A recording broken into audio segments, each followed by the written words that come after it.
Saúdo a igreja com a graça e a paz do Senhor Jesus. Mais uma vez eu agradeço à igreja presbiteriana aqui de Poá pelo convite. Agradeço o conselho pelo convite também para estarmos aqui e por ceder o lugar para que nós possamos pregar a palavra de Deus. E nós agradecemos, pelo tratamento, pelo carinho dos irmãos, presbítero Eduardo e família que nos receberam em casa. Muito obrigado por tudo e que agora possamos continuar a sermos alimentados pela palavra de Deus. Peço que os irmãos abram as suas Bíblias no texto que vai servir de base para a nossa reflexão nesta noite. Texto conhecido, o Evangelho de João, capítulo 3. Evangelho do Senhor Jesus Cristo, registrado pelo evangelista João, capítulo 3. Nós vamos nos concentrar no versículo 16, João 3,16. Se não for o versículo, é um dos versículos mais conhecidos de toda a Escritura. Mas nós vamos fazer a leitura do versículo 1 até o versículo 21. Evangelho do Senhor Jesus Cristo, capítulo 3, do primeiro versículo até o 21º. Lá nós lemos assim: havia entre os fariseus um homem chamado Nicodemos, um dos principais dos judeus. Este de noite foi ter com Jesus e lhe disse: Rabi, sabemos que és mestre vindo da parte de Deus, porque ninguém pode fazer estes sinais que tu fazes, se Deus não estiver com ele.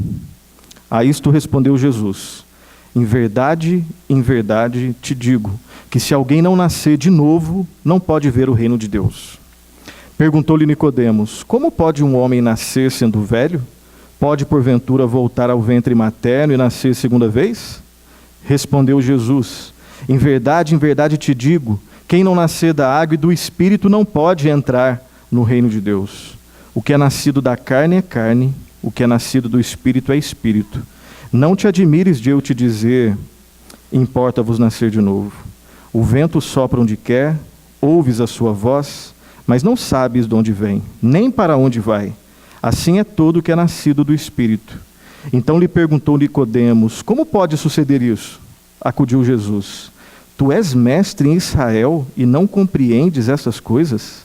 Em verdade te digo que nós dizemos o que sabemos e testificamos o que temos visto. Contudo, não aceitais o nosso testemunho. Se tratando de coisas terrenas, não me credes? Como crereis se vos falar das celestiais? Ora, ninguém subiu ao céu, senão aquele que de lá desceu, a saber, o Filho do Homem que está no céu. E do modo por que Moisés levantou a serpente no deserto, assim importa que o Filho do Homem seja levantado, para que todo o que nele crê tenha vida eterna.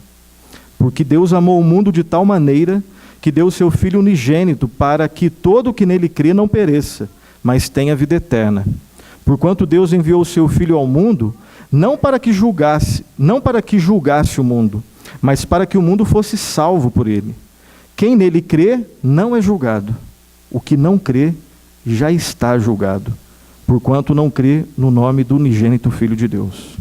O julgamento é este, que a luz veio ao mundo, e os homens amaram mais as trevas do que a luz, porque suas obras eram más. Pois todo aquele que pratica o mal aborrece a luz, e não se chega para a luz, a fim de não serem erguidas as suas obras.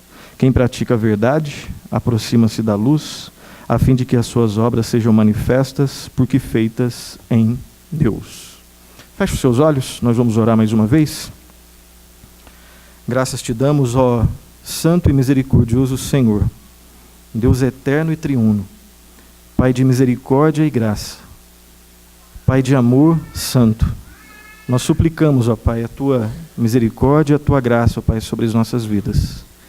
E nesse momento, ó Pai, especial, nós suplicamos, ó Espírito Santo, ilumina as nossas mentes, ilumina-nos, para que possamos compreender aquilo que o Senhor mesmo inspirou na Tua palavra.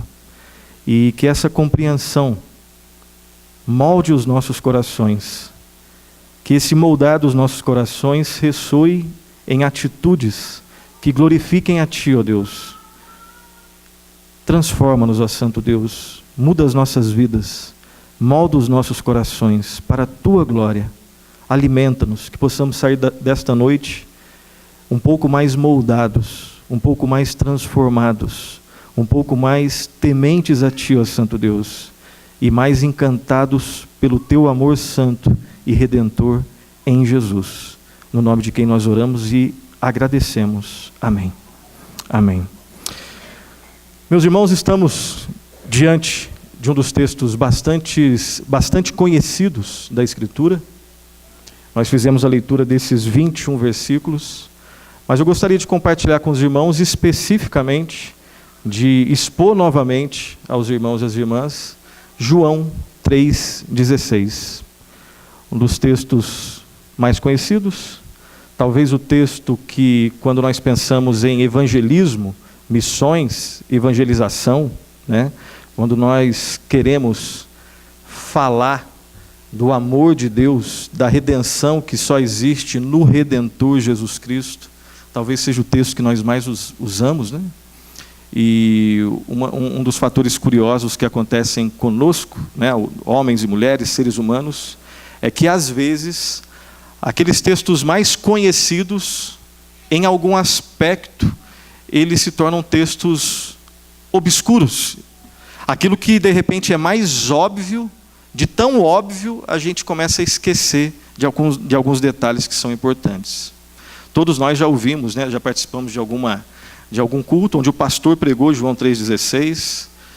É possível que todos nós, ou a maioria de nós, já tenhamos ouvido algum sermão no YouTube onde o pastor pregou João 3,16, ou algum livro, ou o livro todo, ou algum capítulo de algum livro evangelístico, né? Um livro mais evangelístico, mais missionário, enfim, ou mais doutrinário, que o autor em algum momento tenha exposto João 3,16. E será que a gente pode relembrar algo que a gente esqueceu? Será que a gente pode, de repente, olhar para esse texto com uma perspectiva nova? Obviamente, sempre sendo bíblica.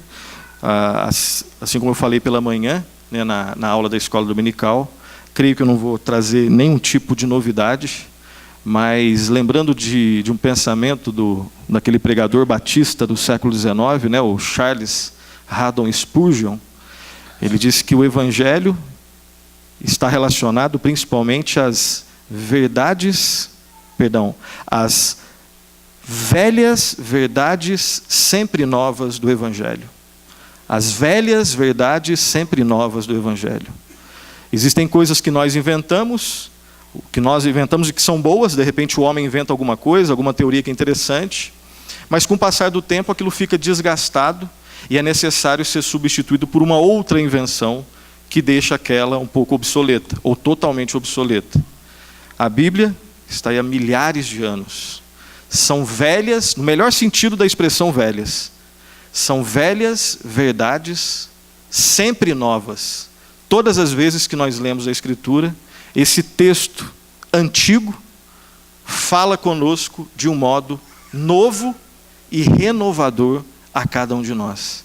E a nossa esperança nessa noite, né, é que nas orações, nos hinos, nos cânticos e na pregação da palavra, essa palavra antiga, tão antiga, mas que ao mesmo tempo é nova e nos renova a cada manhã, a cada noite, a cada dia. Essa é a nossa esperança.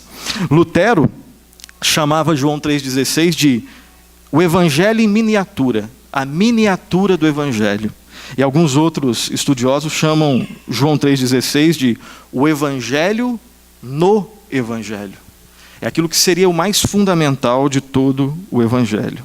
E perceba que esse texto nosso, João 3,16, ele está no meio dessa conversa toda, de Jesus Cristo com Nicodemos. E essa é uma das conversas, né, onde tem assuntos ali que são... na verdade, tem aquele assunto que é o assunto mais revolucionário que existe. Na verdade, é a única verdade que revoluciona, que traz mudanças profundas que ecoam na eternidade, na vida de alguém. Fala do novo nascimento. Fala que nós devemos, se nós queremos estar na comunhão com Deus, se nós queremos redenção e salvação, nós temos que nascer de novo. O grande drama é que nós não conseguimos por nós mesmos, nas nossas forças, a partir dos nossos recursos, cumprir isso. Nós precisamos de ajuda externa, nós precisamos de ajuda de fora, nós precisamos de ajuda do alto. O único que consegue produzir novo nascimento na minha vida, na sua vida, na vida do ser humano, que é um filho de Adão, né, que leva à morte espiritual depois da queda lá em Gênesis 3, o único que consegue produzir vida nova, nova vida, é o próprio Deus, por uma obra sobrenatural, que aponta e sintoniza o nosso coração com a obra de Cristo Jesus na cruz do Calvário. E perceba que Nicodemos ele não era pouca coisa. Ele era um fariseu. Ele era um mestre da lei. Ele entendia muito de Antigo Testamento. Ele também tinha concepções sobre como a pessoa pode ser salva. Ele pensava muito sobre isso. Ele era um catedrático. Ele era realmente um mestre da lei. Mas nesse assunto, que não é periférico, é fundamental, ele era um ignorante. Totalmente ignorante. E todos nós, sem o auxílio de Deus, nós somos como Nicodemos. Totalmente ignorantes, nós não sabemos, e mesmo se soubéssemos teoricamente, como é o novo nascimento, nós não temos competência em nós mesmos para produzir essa mudança redentora, que é o novo nascimento. O ser humano é um ser extremamente dependente da misericórdia e da graça de Deus. E aí nós temos o texto, esse texto clássico, João 3,16. Porque Deus amou o mundo de tal maneira que deu o seu Filho unigênito, para que todo o que nele crê não pereça, mas tenha a vida eterna. E eu quero lembrar de algumas informações que nós temos nesse texto, e na esperança de que Deus, na minha vida e na sua vida, renove aquilo que você já conhece. E se porventura há alguém aqui que ainda não conhece, que ainda não nasceu de novo, que ainda não conhece salvificamente o Salvador, que hoje possa ser o momento da transformação da sua vida. Se você não conhece, que você possa conhecer. Se você já conhece, que esse conhecimento possa revigorá-lo para enfrentar mais uma semana, mais um dia, ou o tempo que Deus nos dá ainda do lado de cá da eternidade. A primeira informação que eu quero destacar nesse texto é o autor desse amor. Quem é o autor desse amor do qual, que nós vemos aqui em João 3,16, do qual fala o evangelista João? Quem é o autor desse amor? E lá no início, nós já temos essa informação. Porque Deus amou. Perceba então que o autor desse amor, ele não é o acaso, não é a humanidade, não é o homem.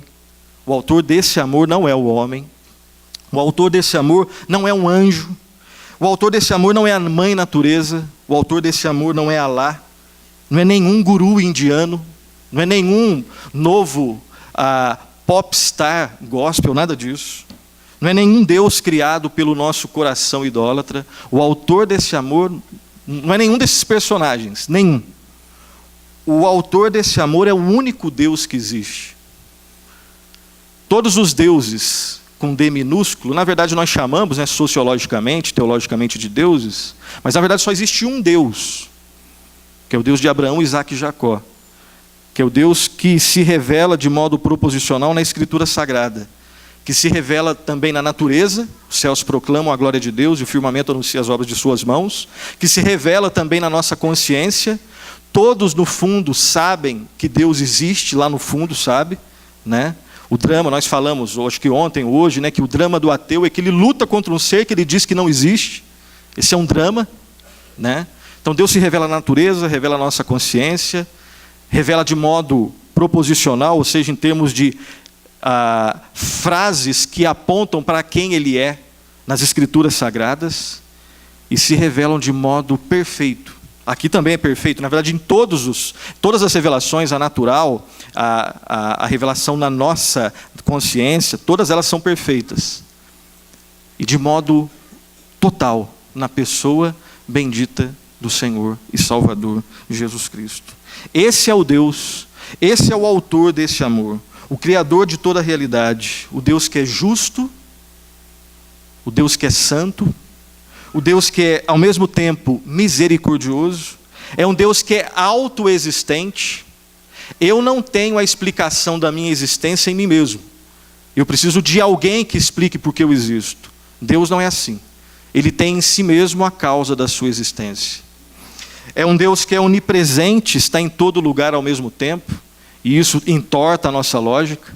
A lógica humana é uma bênção que Deus nos dá, e ela serve para...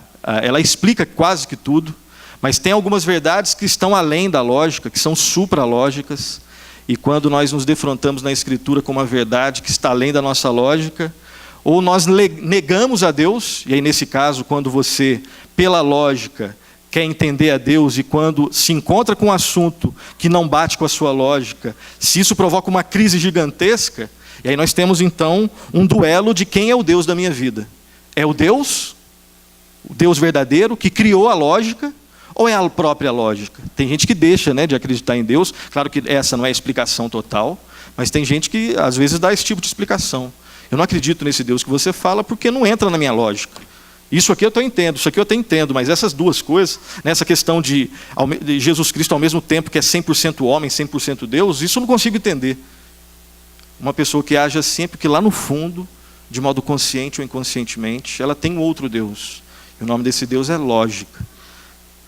Nosso Deus, ele criou a lógica, que é uma bênção. Mas esse Deus não está preso totalmente à lógica humana. Existem verdades que entortam a nossa lógica, e quando nós nos deparamos com elas, nós nos ajoelhamos e entregamos as nossas dúvidas, as nossas incertezas, as nossas incompreensões aos pés da cruz, ao próprio Deus, e louvamos a Deus. O Deus que criou a lógica, mas está além da lógica. É um Deus onipresente, onipotente, onisciente. Esse é o único Deus que existe. E a confissão, o Catecismo Maior de Westminster, na pergunta 7, a pergunta é a seguinte: quem é Deus? E perceba que essa é uma pergunta extremamente necessária, mas a resposta normalmente nunca vai... Nenhuma resposta que o homem dê, que o homem dá, que o homem elabora sobre quem é Deus, ela vai conseguir esgotar quem é Deus. Mas isso não significa que nós não devamos pensar em quem é Deus. E olha só a resposta que os nossos irmãos, ali do período da Reforma Protestante, ali na Inglaterra, eles deram sobre quem é Deus. Deus é espírito, em si e por si infinito em seu ser, infinito em sua glória, bem-aventurança e perfeição. Ele é mais, ele é todo suficiente, eterno, imutável, insondável, onipresente, infinito em poder, sabedoria, santidade, justiça, misericórdia e clemência. Ele é longânimo e cheio de bondade e de verdade.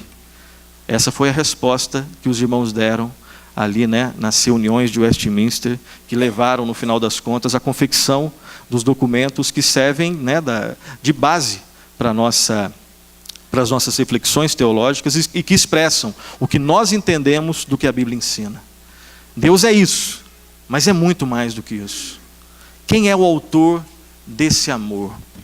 É Deus. Eu peço que você abra a sua Bíblia na primeira epístola de João, capítulo 4, versículos 7 e 11. Primeira epístola de João, capítulo 4, do 7 ao 11. Que mostra quem é o autor desse amor, agora nesse outro texto. Olha só o que nós lemos lá. 1 de João, capítulo 4, de 7 a 11. Lá nós lemos assim: Amados, amemo-nos uns aos outros, porque o amor procede de Deus. E todo aquele que ama é nascido de Deus e conhece a Deus.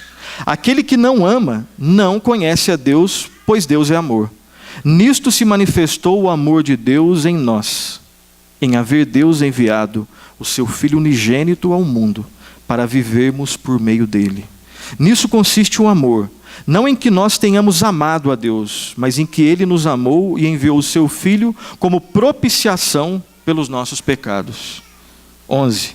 Amados, se Deus de tal maneira nos amou, devemos nós amar uns aos outros. Devemos nós também amar uns aos outros. Então essa é a primeira informação que nós temos nesse texto. João 3,16. Quem é o autor desse amor? É Deus. O único Deus que existe. Ele não só tem amor, Ele é amor. Misericórdia, Ele é justiça, Ele é santo, mas Ele é amor. E quão diferente é o conceito de amor que vem da Escritura e o conceito de amor que nós aprendemos em várias manifestações culturais, né, do nosso período e de outros períodos da humanidade. Mas vamos agora à segunda informação. Quem é o objeto desse amor? Quem é o objeto desse amor? E perceba o que está escrito no texto. Porque Deus amou o mundo. Deus amou o mundo. Então o objeto desse amor é o mundo. Algumas pessoas usam esse texto para dizer que Deus amou todas as pessoas, mas que algumas não são salvas porque usam seu livre-arbítrio de forma errada. Então Deus amou, na verdade, todas as pessoas, mas por que todas as pessoas não são salvas? Porque elas têm algo chamado que é livre-arbítrio, e o livre-arbítrio credencia, dá força para essas pessoas dizerem não a Deus. Algumas pessoas dizem que uma das interpretações desse texto pode ser essa. Creio que essa não é uma interpretação correta. Olhe lá de novo em 1 de João, capítulo 2, por favor, versículo 15 e 17. Primeira epístola de João, capítulo 2, 15 e 17. João 3,16 diz que porque Deus amou o mundo. Agora olha só o que está escrito em 1 de João 2, 15 e 17. Vamos ler todos juntos? Não ameis o mundo, nem as coisas que há no mundo. Se alguém amar o mundo, o amor do Pai não está nele. Porque tudo o que há no mundo, a concupiscência da carne, a concupiscência dos olhos e a soberba da vida, não procede do Pai, mas procede do mundo. E como entender então esse mundo? Deus amou o mundo, e aqui o texto está dizendo que nós não devemos amar o mundo. E nós sabemos, os irmãos já sabem disso, que mundo, na Escritura, tem vários sentidos. Mundo pode ser todas as pessoas, mundo pode ser algumas pessoas específicas, mundo pode ser a obra que Deus criou, o mundo que Deus criou, mundo pode ser essa estrutura caída, essa cultura mundana, vários sentidos. Mas no nosso texto, no texto básico, João 3,16, porque Deus amou o mundo. Que mundo é esse? Como entender esse Deus amou o mundo?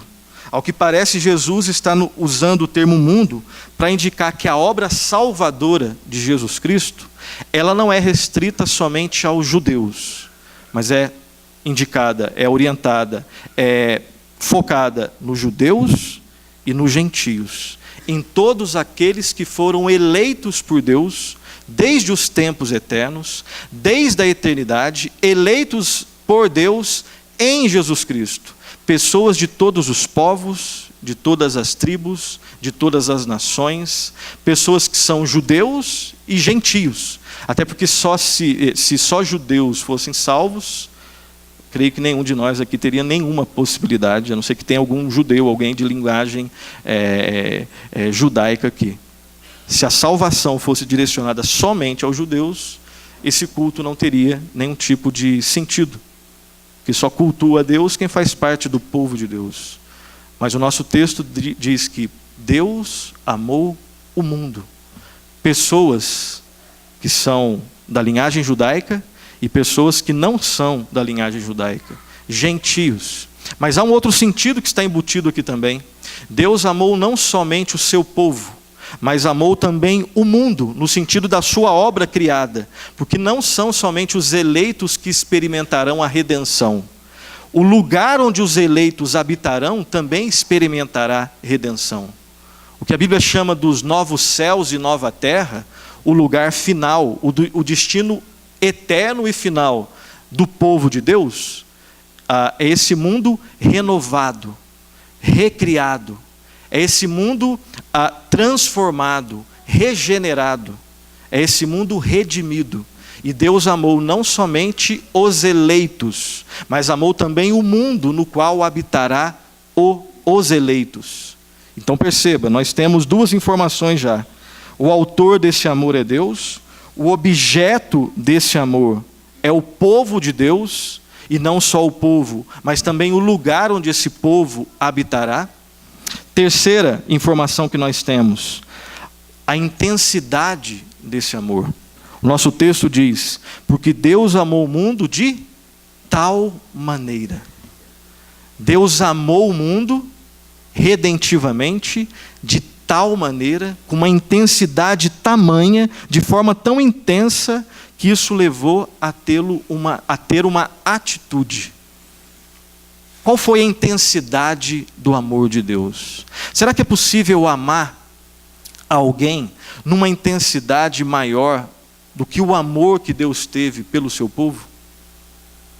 É possível. Eu sei que na cultura popular, né, eu quero falar com bastante cuidado aqui, muito cuidado, mas convido os irmãos a refletirem junto comigo, biblicamente, sobre a questão que eu vou levantar. Na cultura popular, né, eu vejo às vezes algumas pessoas com bonezinho escrito, amor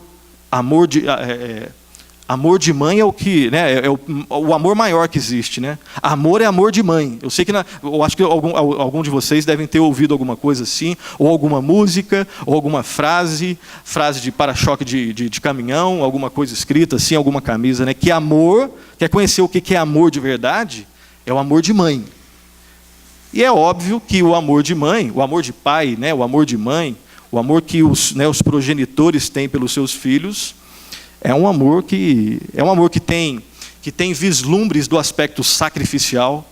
A mãe que ama o seu filho se sacrifica pelo seu filho. O pai também, né? Mas a gente, considerando alguns aspectos da maternidade, leva a cultura popular a chegar a esse tipo de conclusão, né? Que a mãe que verdadeiramente ama o seu filho, a sua filha, né? Aqueles que vieram dela, ela se sacrifica. Mas qual é o amor? Nós vemos também mães que matam seus filhos. Infelizmente. Quando o pecado não é freado na vida de alguém, leva a esse tipo de atitude extrema. E aí eu volto na minha pergunta. É possível amar verdadeiramente? É possível um ser humano amar um outro ser humano de maneira maior, numa intensidade tamanha, maior do que o amor que Deus tem, o amor narrado em João 3,16? Se a sua referência para responder essa pergunta for a Escritura, a resposta é um retumbante não. Obviamente não. Inclusive o amor que o pai e a mãe têm pelos seus filhos é um reflexo imperfeito, maravilhoso, mas imperfeito, do amor perfeito que Deus tem para com o seu povo. Repito, o amor que um pai que ama o seu filho, o amor que uma mãe que ama o seu filho tem pelos seus filhos, obviamente, é um reflexo maravilhoso, mas se comparado com o amor que Deus tem pelo seu povo, é um reflexo que nós chamamos de maravilhoso, mas é pálido, imperfeito, incompleto, cheio de falhas. É impossível amar para nós, com as nossas forças, amar, inclusive é impossível, por nós mesmos, amarmos a Deus dessa forma. Eu lembro de um pregador que dizia que, quando ele considera o resumo que Jesus Cristo fez no Novo Testamento, dos 10 mandamentos que foram lidos hoje na liturgia, e aí Jesus Cristo no Novo Testamento faz um resumo, né? Então, o resumo é: amarás, pois, o Senhor teu Deus de todo o teu coração, de toda a tua alma, com todo o teu entendimento e com toda a tua força. A primeira tábua da lei. A segunda tábua, amarás ao teu próximo como a ti mesmo. Então ele relembra isso e fala. E ele convida as pessoas que o estão ouvindo a meditarem no seguinte, e eu faço aqui esse convite. Alguma vez na sua vida, se você tem 3 anos de idade, 7 anos, 15 ou 80 anos, independente da idade sua, houve algum minuto da sua vida onde você conseguiu amar a Deus nesse padrão? Perceba que o resumo que Cristo faz não é: amarás, pois, o Senhor teu Deus com a tua mente, com o teu coração. Não foi isso que ele disse. Eu quero só repetir, desculpa a repetição, mas eu quero repetir. É para amar a Deus de todo o teu coração. E o coração, nós vimos ontem, hoje nós relembramos, né? É aquilo que existe de mais profundo no seu ser. Então a ordem que Cristo dá é amar a Deus de todo o coração, com todo o teu entendimento, de toda a tua alma, de todo o teu ser, e com toda a tua força, com todos os teus esforços emotivos, intelectuais, em termos de volição e escolha.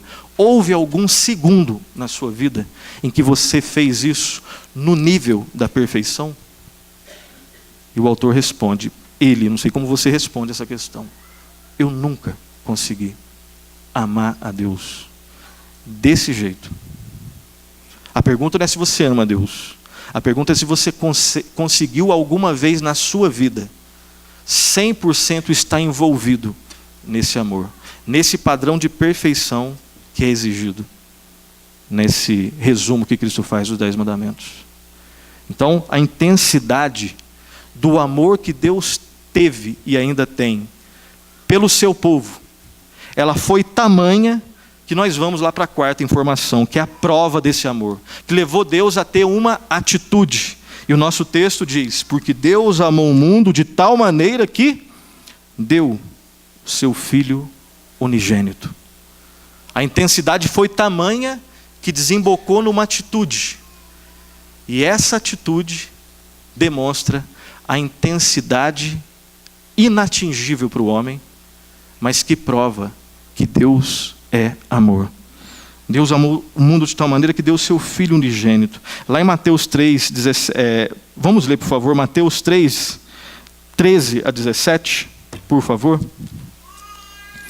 Evangelho do Senhor Jesus, segundo Mateus, capítulo 13. Capítulo 3, perdão, eu errei. Mateus 3,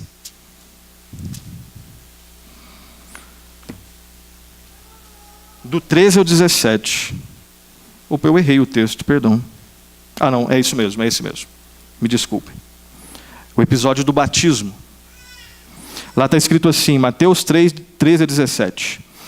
Por esse tempo dirigiu-se Jesus da Galileia para o Jordão, a fim de que João o batizasse.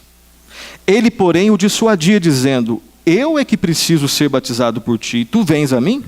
Mas Jesus lhe respondeu: deixa por enquanto, porque assim nos convém cumprir toda a justiça. Então ele o admitiu. Batizado Jesus, saiu logo da água, e eis que se lhe abriram os céus, e viu o Espírito de Deus descendo como pomba, vindo sobre ele. E eis uma voz dos céus que dizia, vamos ler todos juntos? Este é meu Filho amado, em quem me comprazo. Este é meu Filho amado, em quem tenho nele todo o meu prazer. E aí, pega essa informação. Deus tem todo o prazer dele no seu Filho amado e faz relaciona com o nosso texto. Porque Deus amou o mundo de tal maneira que deu o seu Filho unigênito. Esse Filho unigênito que ele deu é a pessoa em quem o Pai tem todo o prazer. Mas como prova de amor, ele entrega o seu Filho. Deus amou o mundo de tal maneira que entregou o seu Filho. E perceba, a base e a garantia da nossa salvação está exatamente aqui. Se a sua compreensão sobre salvação ela estiver errada, você está errando em absolutamente tudo. Você errou em tudo. Dá para entender isso? Né? Claro que o que a Bíblia ensina é um relacionamento perfeito de várias verdades. Mas a doutrina que dá início à reforma protestante é a doutrina da justificação pela graça, mediante a fé no Senhor Jesus Cristo. Isso nos indica de modo geral que a salvação de um perdido, a salvação de um pecador, se a sua pergunta é como que eu posso, o que eu tenho que fazer para ser salvo? A Bíblia ensina de modo claro, do início até o fim, que uma pessoa só é salva pela graça de Deus, mediante a fé, e não é qualquer tipo de fé, e a fé tem um objeto específico, porque todo ser humano tem algum tipo de fé. A salvação só é obtida mediante a graça de Deus, pela graça de Deus, mediante a fé em quem? No Senhor Jesus Cristo. E Jesus Cristo fez algo para nos salvar. Fez algo porque foi orientado pelo Pai, foi entregue pelo Pai, porque Deus amou o mundo de tal maneira que deu o seu Filho unigênito. Quando nós erramos na nossa compreensão de salvação, nós erramos em absolutamente tudo. Mas qual que é a base e a garantia da nossa salvação? É exatamente o fato de que a graça de Deus, dando o seu Filho para morrer em nosso lugar, e Ele aplica essa obra, o Espírito Santo aplica essa obra em nossa vida. Evangelho é exatamente isso. Boa nova é exatamente isso. Isso o que, Nilson? A mensagem de que nós somos aceitos por Deus, não por aquilo que nós fazemos, não pelo nosso desempenho, mas por aquilo que Deus fez por nós. Evangelho é isso. Evangelho não é um conjunto de regras que se você obedecê-las e passar com nota 7, você consegue o céu, está aprovado. Não. Como eu sempre faço questão de repetir, do ponto de vista lá da sua faculdade, 6 às vezes é 10, 7 às vezes é 10. Do ponto de vista soteriológico, ou seja, do ponto de vista da salvação, 9,9 é inferno. Porque Deus não pode comungar com absolutamente nada de pecado. O padrão para entrar no céu, o padrão para ter comunhão com Deus é perfeição. E existe um drama cósmico, um drama existencial, que do ponto de vista humano não dá para ser resolvido. Se para ter comunhão com Deus, se para ser aceito por Deus, eu tenho que ser perfeito, então tem um detalhe, eu não sou perfeito. Então se não existir ajuda do alto, se não existir um substituto, eu estou perdido em todos os aspectos. Mas porque Deus amou o mundo de tal maneira que deu o seu Filho unigênito. Jesus é o inocente que morreu pelos culpados.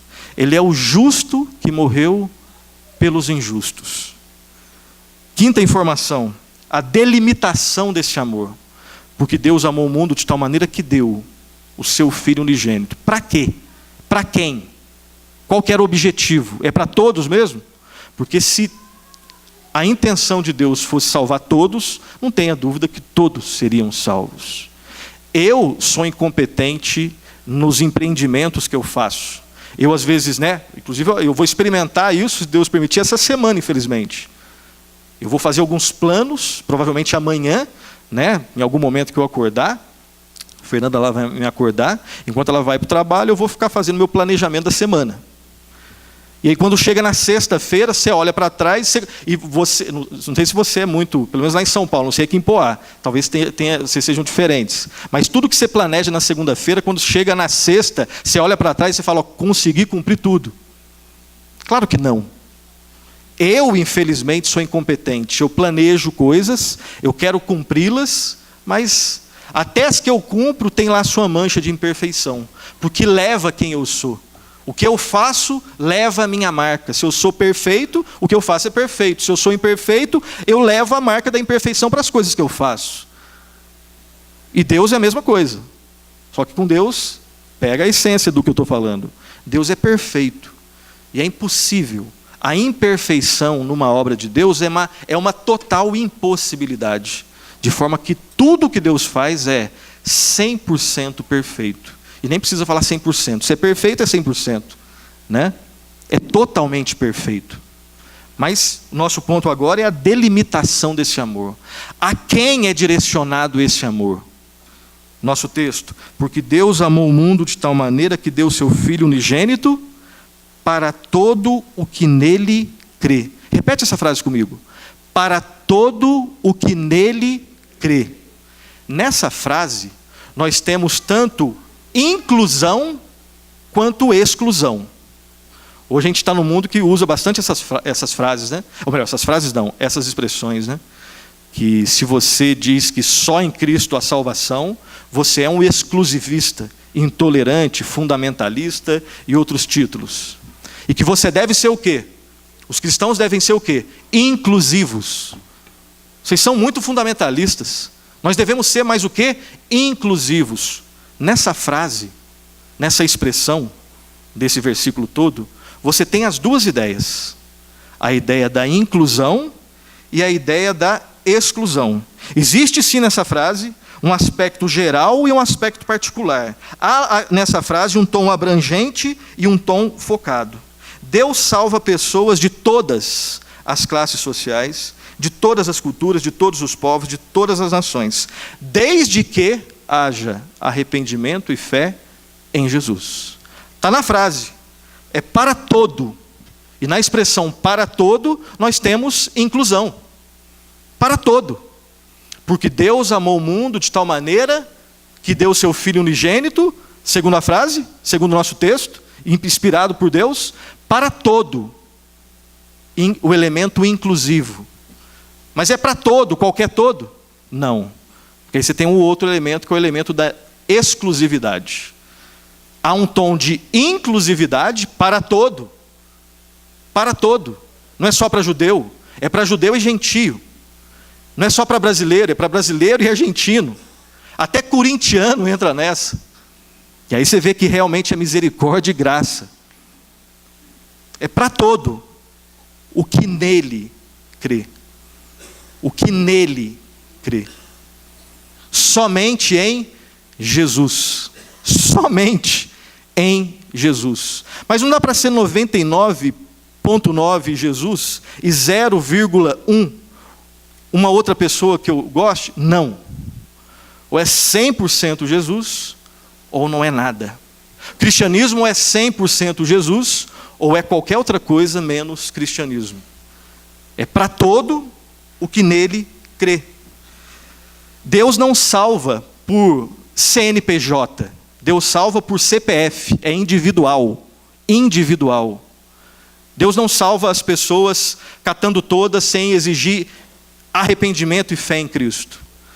É individualmente. Deus salva o seu povo, individualmente, pessoas de todos os povos. Ele tem os seus eleitos. E qual que é o sinal de que alguém é eleito? De uma maneira simples, embora esse assunto cause lá suas polêmicas, né? Mas é óbvio que tem uma maneira simples e prática de entender tanto esse aspecto da eleição e da predestinação. Se Deus tem o seu povo, que foi eleito antes da criação do mundo, e esse povo foi eleito em Jesus Cristo, quais são os sinais? O que sinaliza que eu, você, que nós somos eleitos? Para todo o que nele crê. Você se arrepende dos seus pecados? Você se arrependeu dos pecados um dia e continua se arrependendo? Você creu em Cristo um dia e continua crendo? Esses são os sinais claros, simples, de que essa pessoa é eleita. Há arrependimento? Há choro pelos pecados? Continua existindo fé em Jesus Cristo? Esses são os sinais externos de uma graça de Deus que foi colocada internamente no seu coração. Repito, existiu e ainda existe arrependimento na minha vida e na sua vida pelos nossos pecados. Existiu e ainda existe confiança em Jesus Cristo e na perfeição da obra de Cristo na cruz do Calvário, como ela sendo suficiente, não só necessária, mas suficiente para pagar o preço de todos os nossos pecados. Existe ainda na nossa vida? Esses são sinais de que de que nós somos eleitos. Mas se não existe arrependimento e não existe fé em Cristo, não dá para falar que a pessoa não é eleita, mas pelo menos nesse momento, a pessoa não indica absolutamente nada de que ela faz parte do povo de Deus. Mas Deus enviou o seu Filho amado, enviou o seu Filho ao mundo para todo o que nele crê. O que nele crê. Jesus é a porta estreita que leva ao caminho difícil, que é trilhado pelos peregrinos da porta estreita, cujo destino é a vida eterna. Lembra daquele ensino de Cristo, quando ele fala que no final das contas só existem duas possibilidades, só existem duas portas, a porta estreita e a porta larga, que levam a dois caminhos, o caminho difícil e o caminho fácil. Essa porta estreita, essas duas possibilidades são trilhadas por duas multidões. A primeira multidão é a multidão que entrou individualmente pela porta estreita e que está no caminho largo. Primeira multidão. Segunda multidão é a multidão que entrou individualmente também pela porta larga, que conduz ao caminho fácil. E no final das contas, duas portas, dois caminhos, duas multidões e no final somente dois destinos. As palavras mais maravilhosas que um ser humano jamais sonhou, a frase mais maravilhosa que um ouvido humano vai ouvir são as seguintes: vinde, benditos de meu Pai. Não existe nenhuma frase mais maravilhosa do que essa. A frase mais aterrorizante, a frase mais terrível que um ouvido humano vai poder ouvir são essas: apartai-vos de mim, nunca vos conheci. Nunca vos conheci. Frases que ressoam na eternidade. E aí, depois de que essas frases são pronunciadas, não existe nenhuma possibilidade de alteração. Aqueles que ouvem, vinde benditos de meu Pai, são aqueles que pela graça de Deus, pelo amor dele, se arrependeram, se arrependem, creem em Cristo e continuam crendo. A outra frase, apartai-vos de mim, nunca vos conheci, é a frase dita para aqueles que não se arrependem e não creem em Jesus Cristo, que negam o único caminho para a salvação, porque dizem não ao maior sinal de amor que existe, a morte de Jesus Cristo na cruz do Calvário. Essa é a delimitação desse amor. Sexto lugar, qual é o livramento? O livramento que esse amor dá. E depois nós teremos o último ponto. Nossa frase diz, João 3,16 diz: porque Deus amou o mundo de tal maneira que deu o seu Filho unigênito para todo o que nele crê. Qual que é a próxima expressão? Não pereça. Esse é o livramento que o amor de Deus, proporciona. Esse é o livramento. O não perecimento. Aqueles que perecerão estarão nessa situação porque eles não se arrependeram e não creram em Cristo. Quem crê em Cristo é livre da condenação e da morte eterna. Morte eterna não significa somente morrer. Morte eterna, até onde nós entendemos que a Bíblia explica, não dá base para pensar como alguns pensam, que depois que alguém é condenado, o que vai existir na vida dele é o aniquilamento, a aniquilação. Tem algumas seitas que acreditam nisso, que o homem será, por exemplo, os testemunhos de Jeová acreditam que quem vai ser salvo é quem faz parte do testemunho de Jeová. É uma salvação baseada não num redentor, mas numa denominação que salva. Loucura, completa loucura. E quem morrer sem ser testemunho de Jeová vai ser condenado. Mas qual que é a condenação? Eles não acreditam no inferno, eles não acreditam num inferno consciente, então eles acreditam na aniquilação. Simplesmente você vai desaparecer. Essa é a condenação. Não. A Bíblia diz que o inferno é um lugar e um estado. As pessoas sofrerão conscientemente. E morte eterna significa experimentar a presença de Deus, mas não a presença de Deus que manifesta bondade, misericórdia e graça. É a presença eterna de Deus como um juiz, justo juiz. Diferente dos desenhos que eu assistia, da Disney, que me ensinavam, de alguma forma, que quem reina no céu é Deus, mas quem reina no inferno é o diabo. A Bíblia não dá base para isso. Deus é o Senhor sobre absolutamente tudo. É aquele que reina no céu, nos novos céus e nova terra. É aquele que reina nesse mundo. É aquele que reina no inferno. É aquele que reina no lago de fogo e enxofre. A diferença é que nos céus ele reina como aquele que disse, vinde bendito, melhor, Jesus Cristo disse, né, vinde bendito de meu Pai. E agora nós iremos para a nossa casa. Nós retornaremos para a nossa casa. E experimentaremos as manifestações das maravilhas de Deus. E Deus reina lá. E no inferno Deus reina como um justo juiz, onde inclusive o diabo sofrerá. O diabo não manda em absolutamente nada. Absolutamente nada. Deus reina sobre absolutamente tudo. E esse amor nos promove um livramento. O livramento de perecermos. Em Cristo não há condenação. Porque Ele já sofreu o que nós deveríamos sofrer. E por fim, qual é a finalidade desse amor? A finalidade desse amor. Porque Deus, vamos ler todos juntos? Porque Deus amou o mundo de tal maneira que deu o seu Filho unigênito para todo aquele que nele crê, não pereça, mas tenha a vida eterna. Essa é a finalidade desse amor. Ter a vida eterna.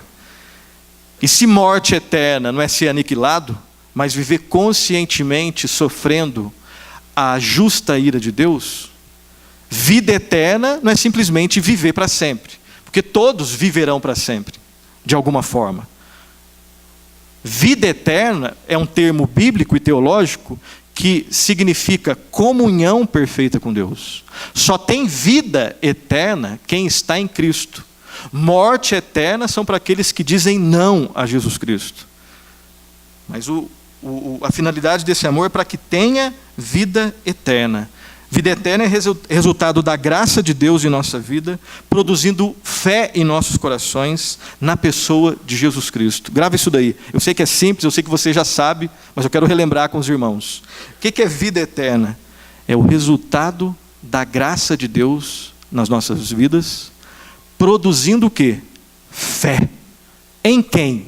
Em Jesus Cristo. Porque vida só existe em Jesus Cristo.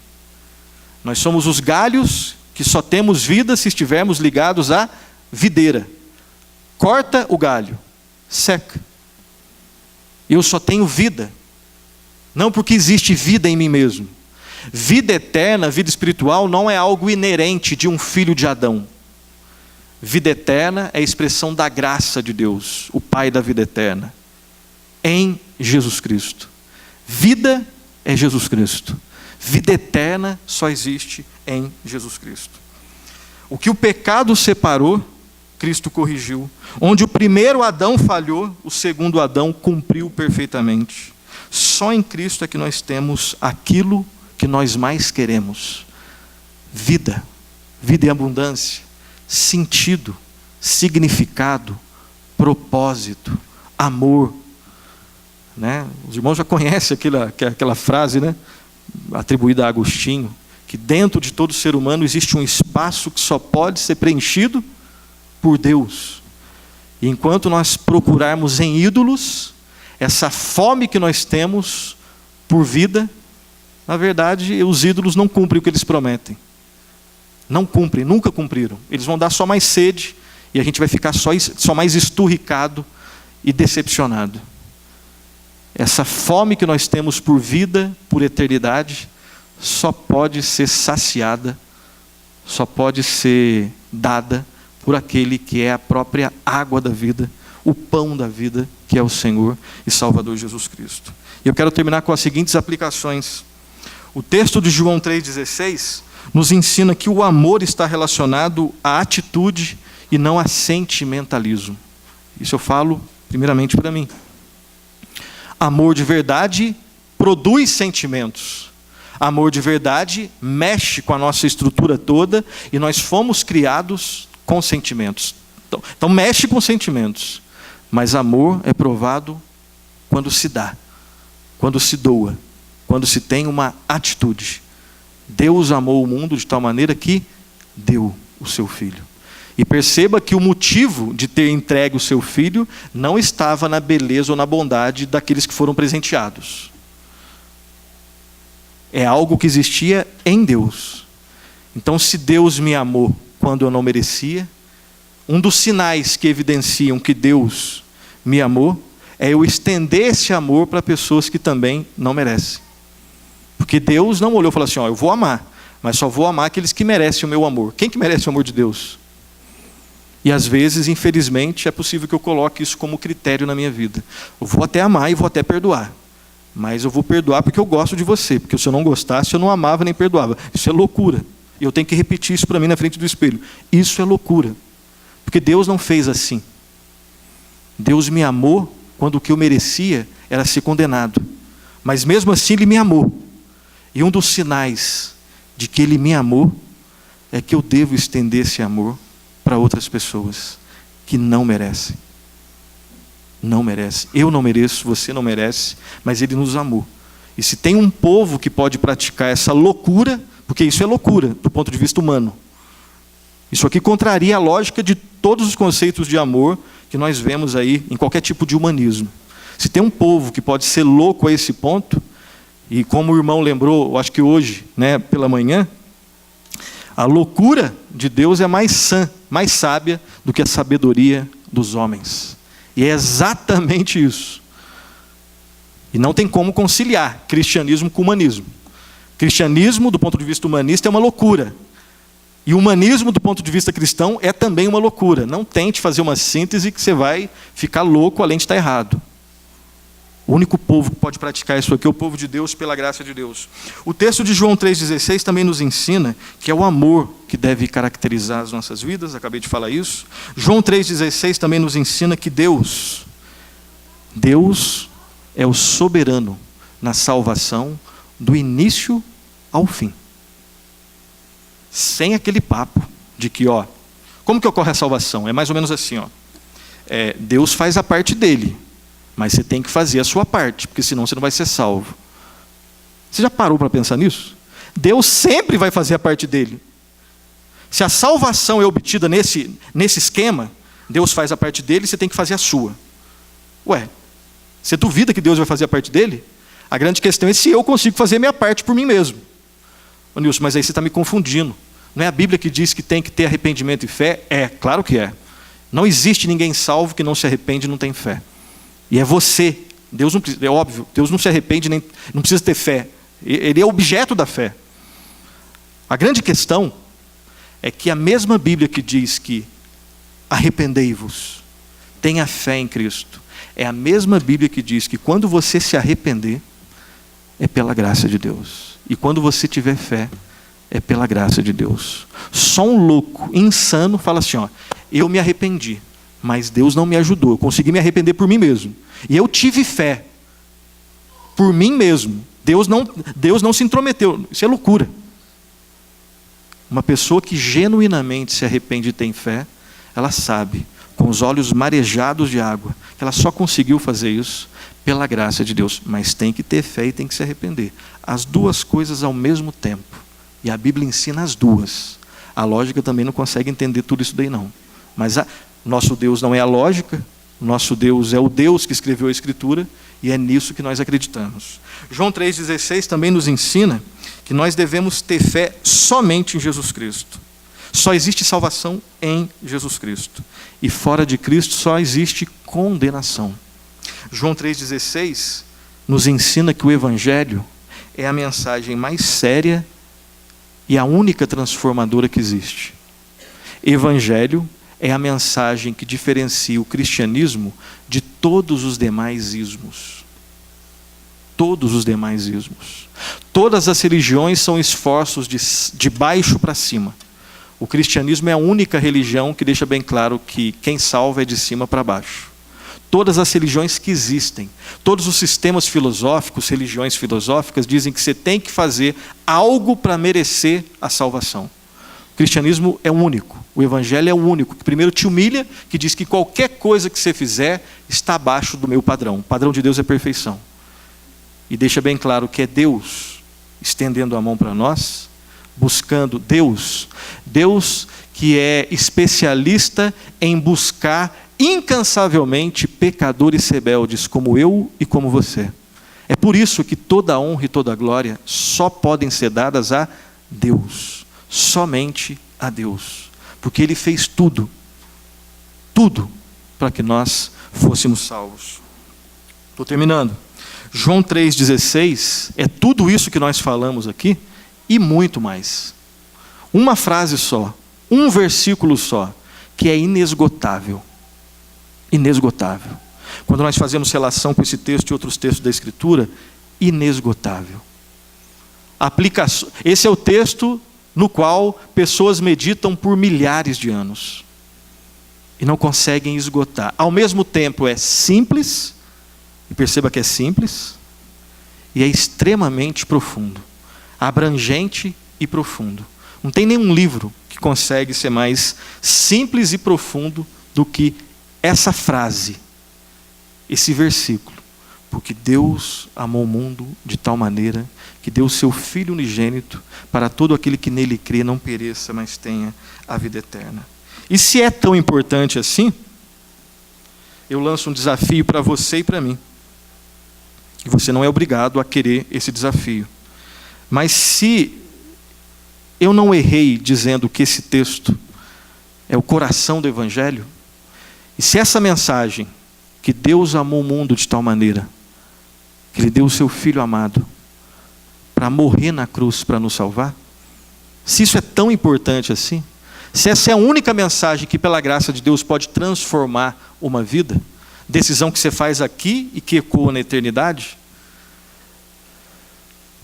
aqui agora, ou depois, ou no momento que você quiser, pense em algumas pessoas que não conhecem a Cristo, ou em pessoas que de repente já caminharam conosco do nosso lado, mas hoje estão fora do caminho. Compartilhe essa mensagem com ela nessa semana. Pense em 2, 3, 4, 5, quantas pessoas você quiser. Anote o nome e fala: essa semana eu quero orar por ela ou por ele. Eu quero orar por eles ou por elas. Mais do que orar, eu quero ligar para essa pessoa, se puder. Ou então mandar uma mensagem pelo WhatsApp, ou na rede social que você quiser. Ou então marcar um café, um açaí, sei lá o que você gosta de comer ou tomar. E compartilha do seu jeito, na sua linguagem, essa mensagem. Se ela realmente é tão transformadora assim. Porque você, que pela graça de Deus tem fé em Cristo, Deus escolheu algumas pessoas ou uma pessoa para fazer isso por você. Quem foi a pessoa que compartilhou o Evangelho com você e que dentro desse contexto você hoje está aqui? Pode ter sido seu pai, a sua mãe, o seu amigo, né, o seu filho, enfim. Mas tenta pensar quem foram as pessoas que Deus, na sua perfeição lá na eternidade, falou: ó, um dia tal pessoa vai ter a coragem de compartilhar o Evangelho com você. Agora é você que passa o bastão para frente.